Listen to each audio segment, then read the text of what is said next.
बैठे रहो यार।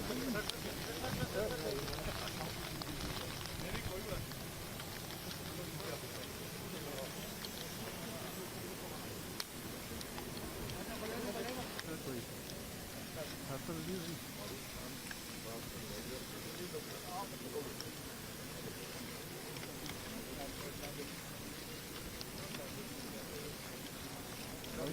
Udah capek kan dulu ya? Terus.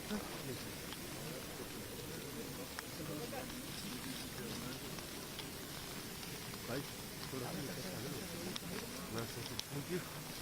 थोड़ा सा चलते हो आप।